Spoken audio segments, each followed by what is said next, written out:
Hoy en Lengua Larga. Sobre la mesa, una mesa de madera cubierta con un hule verde que tenía figuras de rosas rojas, Ángel dejó caer varios mazos, varios racimos de tallos largos, sin raíz, cubiertos de hojas verdes color manzana, marcadas por los rayos del sol. A pesar de los 10 centímetros promedio que mide una lengua humana, todos somos lenguas largas. Nos encanta el chisme, nos gusta contar historias. Y qué mejor, aquellas que hablan de comida. Donde la lengua es parte importante de la deglución, masticación y sentido del gusto. Esto es Lengua Larga, el podcast donde el chef Juan Ángel te cuenta historias de cocina, consejos y recetas. ¡Comenzamos! ¿Cómo están, Lengua Largas? Los saludo con mucho gusto. Un Lengua Larga más que aceptado de este lado y quiero dar paso a los mensajes de los y las lenguas largas que han mandado a través de los muchos medios. Puede ser a través de cualquiera de las plataformas de mis redes sociales, Facebook, Instagram, TikTok, YouTube, como Chef Juan Ángel me encuentran. Y en el WhatsApp 6621 12 12 30. Saludo a Anita Gutiérrez. Dice, me hiciste llorar. El recordar en mi infancia muchas comidas, a mi tata en ellas, el decir cuando te dijo, Yesenia, vamos a rezar y te sentiste en familia, es del episodio anterior, del número 42, pues estamos en el 43. Tiene como, yo estaba muy morrita y le dije una vez a mi tía que esa sopa que me había preparado parecía de cempasúchil. Ella tenía un pequeño retraso, una pequeña enfermedad, dice Anita, y me dio una cachetada y fui y le reclamé a mi mamá. O también me hiciste recordar la pierna que preparaba mi tata en diciembre, que le quedaba bien buena y se lucía para que todos estuviéramos felices por comer. Los chicharrones y así, aunque la mayoría de las veces mis tías preparaban todo y él decía que lo hacía. Sin duda, es que la comida siempre tiene contacto con algún momento de nuestra vida y con las fiestas o las celebraciones o las tristezas más importantes. Rosana de aquí Hermosillo dice... Chef, el podcast número 41 lo escuché hasta hoy en la mañana, o sea, lo escuchó ella retrasado. Me hiciste el día porque me reí mucho con tus ocurrencias del vino de consagrar. Me encantó que desde chiquito ya tiraba la cabra al monte. Escuchen el episodio para que el monaguillo Domecq se llama, para que sepan por qué dijo eso Rosana. Dice Marcela de Ciudad Obregón, gracias por hacerme reír con el podcast y olvidarme de todo. Creo que voy a pasar de ser chef a estandopero con el podcast. Chef, hoy vi en YouTube Lengua Larga, vi el capítulo de Mosaicos Amarillos y me encantó. Me identifiqué con tantas cosas. Gracias por transportarnos a esos años maravillosos. Yo tengo 49 años y me sentía de 8 al escucharlo. Magui de Ciudad Obregón, gracias por tu comentario. Y por último, Rosángela García de Hermosillo dice, me encantó el episodio 42. ¿Cuántas vivencias tenemos los que salimos de casa de los papás? En aquellos tiempos yo me vine a estudiar la carrera de casi 18 años, aquí en Hermosillo, porque no había mucho, y no había mucho dinero para ir al pueblo, entonces se quedaba aquí en Hermosillo. Dice, entonces, el día que cumplí los 18, mi mamá me mandó tamales de elote, y yo feliz llorando por no poder estar con ellos, pero feliz de que les habían mandado tamales de elote. Muchas gracias por compartir sus experiencias. Llegan mensajes. Créanme que los voy guardando y voy dándole orden para leerlos cada uno de ellos. Ahora sí, iniciamos. ¡A picar cebolla! Lengua larga, Sobre una mesa de madera completamente despejada, cubierta de un mantel verde, de esos manteles plásticos verdes, así verde chillante, friega pupila, con unas rosas rojas así grabadas en el mantel. Esos manteles todavía existen por rollo, los venden ahí en La Parisina. Bueno, La Parisina es una tienda de telas, hay en gran parte de la República, pero quienes no lo escuchen este podcast en México, es una tienda de telas y hay unos rollos así como de un plástico que se usa para forrar las mesas, como si fuera mantel. De ese mantel tenía la mesa. Y en ese mantel, ¿sí? Llegó Ángel y aventó unas ramas que tenían todavía raíz, unos palos así como de 60, 80 centímetros, iba variando, y con unas hojas, les voy a decir el término, lanceoladas. ¿Cómo es una hoja lanceolada? Es una hoja que empieza en medio círculo y termina en punta. Término nuevo, no es de biología, ¿cómo se llama esta materia que estudia las matas, las plantas? De biología, sí, de biología.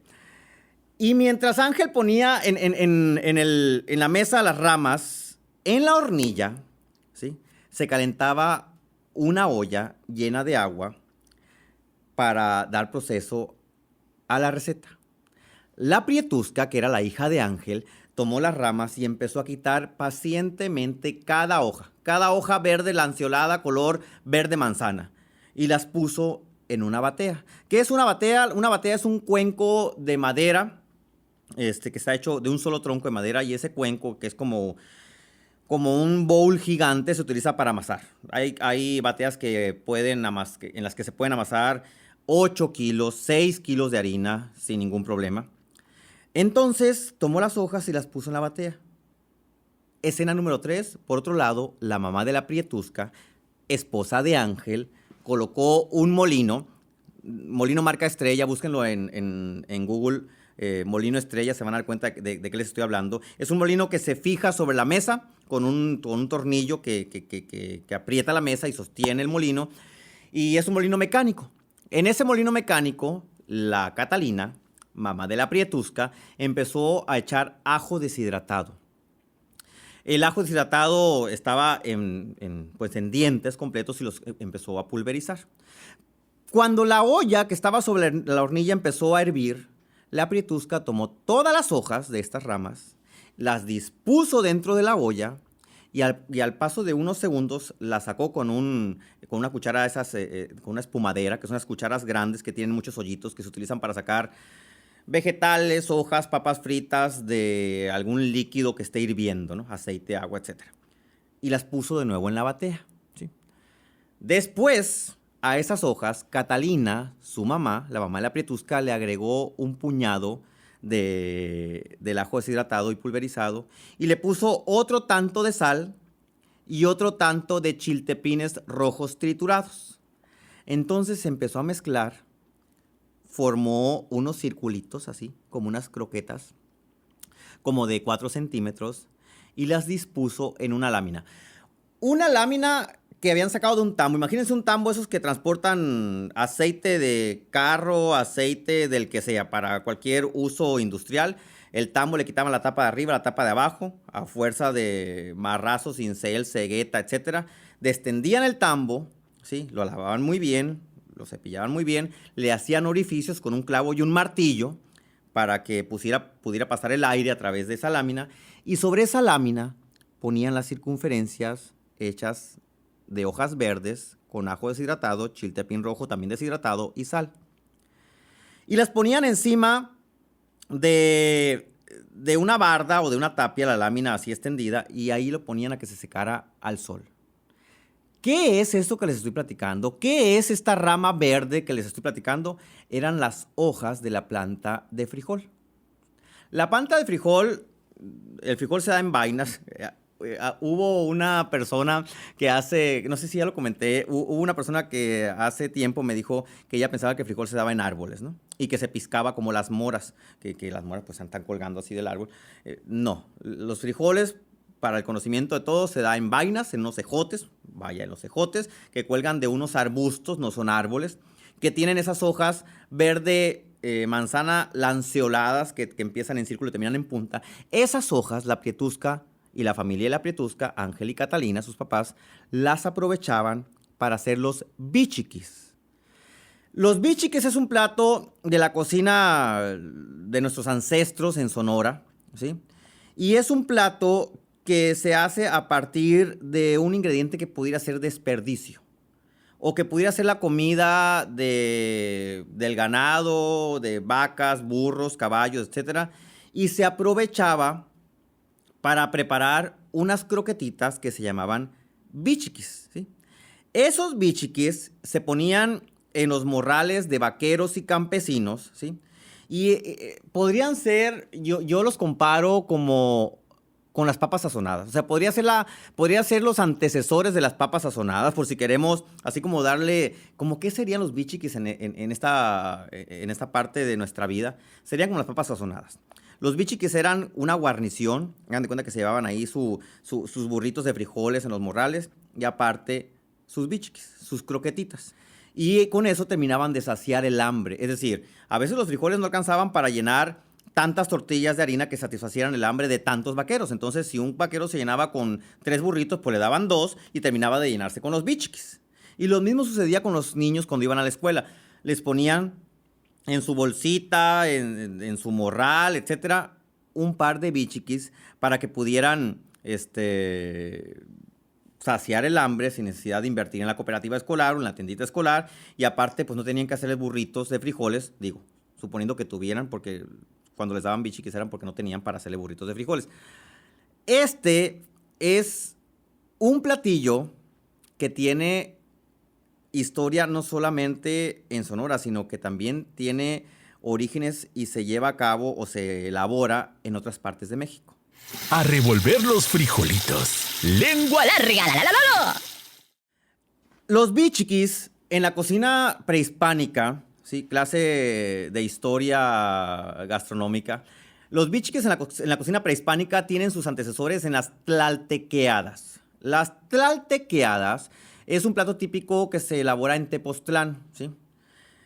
En Tepoztlán hacen unas croquetas que tienen muchas variedades, dependiendo del tipo de hoja, del tipo de vegetal o de fruta que usan. Y hay de las siguientes variedades. Por ejemplo, hay unas de betabel con pétalos de rosa. Hay unas de flor de Jamaica, tallos de apio y avena tostada. Hay de 7 semillas en las que tienen amaranto, pepitas, etcétera, y arándano. Hay de chapulines con cebolla asada y champiñones. Hay de nopales con verdolagas, de berros con germinados y hoja de alfalfa. Pásele. Casi me sentía así como, pásele, lleve su tal. Cuando probé esa tlaltequeada en Tepoztlán, después de bajar el cerro del Teposteco con 3 calambres en cada articulación de mi cuerpo, sentí que había hecho contacto con ese momento histórico de mis antecesores. Conste, en mi caso no soy de la generación de los bichiquis. Los he visto, los he probado en una ocasión, creo, pero en mi memoria quedó muy grabada esa parte y cuando probé las tlaltequeadas conecté con esta parte de los bichiquis. Me puse a investigar y sí, esa conexión, ese chispajo que dio en mi cerebro, sí tiene razón.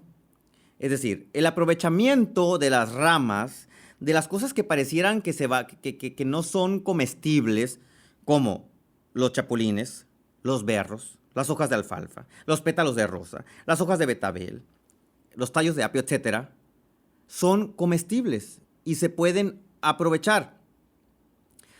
No quiero decir que a partir de ese momento vamos a pasar por la calle y vamos a andar comiendo ramas las que se nos atraviesen, ¿no? O sea, no quiero llegar a ese extremo de ser puritano y decir, ahora vamos a comer puras ramas, toda la que se nos atraviesen. No. Vamos a transportarnos al refrigerador de nuestra casa y a lo repugnantes que somos en el momento que abrimos la puerta y tenemos la dicha de contar con un sartén de frijoles que tiene la cuchara adentro y unas tortillas de maíz que están duras y tenemos 1 litro de leche que es un trocito de queso y unos jalapeños en vinagre. Y decimos, ¿qué voy a comer? No tengo comida. Yo me pongo a pensar, ¿qué hubieran hecho nuestros antecesores si hubieran encontrado, número 1, refrigerador, porque no había? Número 2, hubieran abierto el refrigerador y hubieran tenido frijoles conservados con la cuchara lista nada más para embarrarlos. Porque quienes hacían los bichiquis no tenían refrigerador, como les dije, pero tampoco tenían la manera de conservar los frijoles y tenían que hacerlos en el momento y mantenerlos siempre hirviendo para que no generaran microorganismos. No tenían esa comodidad de meter la mano al refrigerador, sacar la cuchara de los frijoles fríos y untarlos sobre una tortilla dura. Número 1, porque pocas veces llegaba a haber tortillas duras. Las tortillas que se preparaban se consumían. Y si quedaban algunos trozos, se usaba para dárselo a los puercos dentro del agua puerca, ¿sí? Entonces, cuando abrimos el refrigerador o cuando abramos el refrigerador, hay que ser más conscientes de lo que tenemos en casa. Y voltear a ver ese ejemplo de nuestros antepasados que podían aprovechar y sabían aprovechar todo lo que había en la despensa. ¿Qué haríamos ahora? Ser un 800 Dominos, ¿no? 0,800 Domino's y los frijoles se van a poner verdes, las tortillas se van a poner más duras, el queso se va a poner tieso y lo vamos a tirar a la basura. Y vamos a gastar bueno, ya bajan de precio, creo que cuestan 100 pesos, ¿no? O ya cuestan como la del Little Caesar, ¿no? Hay hasta de 90 pesos pizzas. Por no saber aprovechar lo que tenemos en casa. Cuando tenía 8 años, ¿sí? Yo recuerdo muy bien que a la hora de la cena, traía consigo un momento que a mí me encantaba. Abrir el refrigerador y decidir qué iba a cenar. Desde niños, mis papás nos acostumbraron que a la hora de la cena nos íbamos a ser responsables de lo que íbamos a cenar. Siempre habría frijoles, o sea, mi mamá siempre calentaba los frijoles en la noche y no más, ¿sí? Y lo demás lo teníamos que hacer cada quien. Entonces, yo recuerdo que abría el refrigerador y, gracias a Dios, siempre nos encontrábamos mínimo una salchicha Rosarito, o 2. Si eran 2, le decía a mi hermano, es una para ti y otra para mí. Y me acuerdo que la poníamos en la parrilla, que tiene un gira-gira, la parrilla con gira-gira. Es una parrilla, y pónganla en Google, parrilla gira-gira, la van a encontrar en Coppel, la venden en Coppel. Cuesta como 250 pesos. Tiene una punta afilada y sobre esa punta afilada hay un círculo perforado que con el fuego y el paso del fuego a través de esas perforaciones gira y irradiando calor a la parrilla que está encima. Espero haber hecho una descripción constructiva para que no se imaginen otra cosa. Y encima poníamos la salchicha y la asábamos, ¿sí? Y luego volteaba al refrigerador y decía, ay, medio aguacate, ay, pero somos dos, mi hermano y yo, porque tenía que compartir con mi hermano la cena. Mis papás y mi mamá cenaban pues lo que ellos planeaban o querían, ¿no? Pero si había algo en el refrigerador tenía que compartirlo con mi hermano. Hay medio aguacate, hay un jitomate, hay medio pepino y hay una cebolla que está a punto de podrirse. De ahí nació, de hecho, y mi hermano no me dejará mentir, que en las cenas comíamos los frijoles caldosos con quesito, si había quesito, la salchicha asada, le untamos mayonesa, no recordaba esa parte, voy a llegar a la casa y voy a hacer una salchicha asada con mayonesa. La asábamos y sabía deliciosa, las salchichas asadas con mayonesa saben deliciosas. Y en un platón picábamos los restos de la verdura, el medio aguacate, ¿sí? Que tenía una partecita negra arriba que teníamos que quitarla así con mucho cuidado para no desaprovechar el resto de la pulpa. O sea, que no se nos fuera el cuchillo así muy ancho quitando la parte negra, sino que fuera delgadita. Picamos el aguacate, picamos el pepino, el jitomate, la cebolla, le quitamos todo lo podrido y agarramos lo que servía. Y encima le poníamos sal, pimienta y exprimíamos un limón. Hasta la fecha, cuando vino mi hermano a visitarme o a visitarnos de Guadalajara, sigue pidiendo eso en alguna de las cenas. Si está 3 días aquí, una de las cenas de esos 3 días va a ser frijoles caldosos o caldudos con salchicha asada y con ese plato que tenía los vegetales sobrantes del refrigerador con pimienta, sal y limón. Se me hizo agua la boca. Esa debería ser una constante en nuestra vida familiar. Enseñar a a los hijos o a quienes estén en casa a saber aprovechar, obligarlos a que aprovechen las cosas. Yo sé que es más fácil decir, mi hijo, agarra el teléfono, 01800 Domino's, el comercial a Domino's. Porque me consta y he visto en reuniones de amigos que tienen el refrigerador lleno, y no lleno de frijoles con tortillas tiesas y un pedazo de queso, sino que tienen cosas tan sencillas como de preparar como pan, jamón, queso amarillo, mayonesa, ya tienes un sándwich. O tienen manzana y crema de cacahuate y pueden hacer manzana con crema de cacahuate. Es decir, nos hemos vuelto muy flojos para resolver nuestra vida con lo que nos queda en la alacena o en el refrigerador. ¡Échale queso! ¡Lengua larga! La, la, la, la. Y van a decir, ¿y qué te importa? O sea, ¿qué te importa el hecho de que no aprovechemos lo que hay en el refrigerador y que agarremos el teléfono? Porque tenemos, pues, ¿no? Yo tengo para pagar mis 89 pesos, pero yo sé que esos 89 pesos, muchos de los que acaban de afirmarlo, después los van a andar langareando para pagar el recibo de la luz o el recibo del agua. Porque somos muy desenfadados en ese sentido y no sabemos planear. Voy a irme a ejemplos concretos. Papas Sabritas grandes. Cuesta 42 pesos la bolsa. Chéquense eso. Y una madre desobligada, porque le voy a decir así, al que le quede el chaleco que se lo ponga, una madre desobligada le va a decir al hijo, cómprate unas papitas grandes para que las compartas con tu hermano, ¿sí? Lo cual no hizo mi mamá, gracias a Dios, y nos obligó a explorar el refrigerador, lo cual nos dio madurez y educación en la cuestión de la comilonga y la cuestión gastronómica. Pero una madre es obligada, un padre es obligado para quitarse a los hijos de encima. Cómprate unas papas Sabritas grandes, 42 pesos. Mamá, ¿pero qué vamos a tomar? Y en el refrigerador hay limones y hay azúcar, pero no quieren hacer limonada. Cómprate una Coca-Cola a 18 pesos. 18 pesos más 42 son 50 pesos. ¿Qué podemos comprar con 50 pesos para salir del apuro y nutrirnos bien? Voy a empezar con opción 1. Opción 1. 1 kilo 300 gramos de manzana verde cuesta $38.90. La investigación esta la acabo de hacer hace menos de 24 horas antes de grabar este podcast. Y sé que si los precios suben, van a subir parejos, las Sabritas van a subir, las manzanas también, entonces va a ser la misma. O sea, con $38.90 nos podemos comprar en Walmart, los precios son de Walmart, 1 kilo 300 gramos de manzana verde. Nos van a sobrar 11 pesos con 10 centavos. Si lo comparamos con las papas y el Coca-Colón. ¿Ok? ¿No les gustan las manzanas? Opción 2, unos taquitos de frijol. Kilo de tortilla de maíz, $13.70 en Walmart. Más una, no les voy a poner a cocer frijoles. Ni siquiera les voy a dar la molestia de cocer frijoles. Bolsita de frijoles Isadora, 15 pesos. 15 pesos de los frijoles y 1 kilo de tortillas, $13.70. 28.70 pesos. Nos van a sobrar 28.70, 21.30 de los 50 que hubiéramos gastado con la Coca-Cola y las papas Sabritas. Y nos van a sobrar tortillas también. Sí, porque la bolsita de frijoles, si acaso, nos va a alcanzar para ti, que nos estás escuchando, y para alguien más. Así, embarraditos, tan refritos, tan sabrosos. No es comercial de Isadora. Los ponen en el comal. Se me hizo agua la boca. Le echan una salsita que seguramente en casa no falta, una salsa vinagrada, picante, y listo. No les gustan los frijoles y no les gustan las manzanas. Quieren algo más elaborado. Vamos a preparar unas croquetas de atún. Papas Sabrita, 42 pesos. Coca-Cola, 18 pesos. Total 50 pesos. Lata de atún en agua, ni siquiera en aceite, en agua para vernos fit. 18.50. Una bolsita de avena de medio kilo, 27 pesos.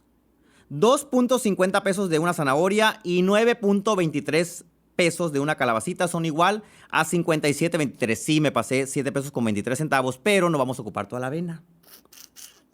Les van a sobrar 13.50 de la avena. Es decir, que al final la sumatoria de las croquetas de avena va a ser de 43.73. Se van a ahorrar, estoy ahorita forzando mi cabeza, el abaco se me va a tronar en la cabeza. Nos vamos a ahorrar 6 pesos con 37 centavos de los que hubiéramos gastado con la Coca-Cola y las papas Sabritas. ¿Cómo vamos a hacer las croquetas de atún? Agarran el atún con todo y el agüita y ni siquiera, vamos a aprovechar todo porque estamos en el momento de aprovechar todo, con todo y el agua o el aceite. Y van a echar una taza de avena, ¿sí? Van a rallar la zanahoria, van a rallar la calabaza, van a mezclar todo, salecita, pimientita y lo van a meter al refrigerador o en un lugar que no esté tan cálido. La avena se va a deshidratar, va a soltar un pegamento natural que tiene que se llama almidón, ni siquiera le van a tener que poner huevo, pues, para que se unan. Y se van a unir las tortitas que van a ser parecidas a las tlaltequeadas, pero estas sí van a tener, bueno, las tlaltequeadas también tienen proteína cuando les ponen chapulines. En este caso va a ser atún y las ponen en una sartén. No tienen aceite. No hay problema. No tiene, yo creo que la persona que le dio al niño para comprar la Sabrita de la Coca generalmente va a tener gas en su casa y un poquito de aceite. Entonces en el sartén, poquito de aceite, prenden la estufa y ponen las tortitas. Y se van a ahorrar todavía 6 pesos con 27 centavos. Pretextos para ser flojos hay muchos. Piénsenla. Nos vemos en la próxima. ¿Ya te aceptaste como lengua larga? ¿No? Entonces espera el siguiente episodio. ¡Sí! ¡Bienvenido al club! Sigue al Chef Juan Ángel en Facebook, Instagram, YouTube, Twitter, OnlyFans. What the f is this? Uy, no, eso no. Busca recetas, cocina con él e interactúa. Búscalo en todas las plataformas como Chef Juan Ángel. Afila la lengua larga para el siguiente episodio. ¡Adiós!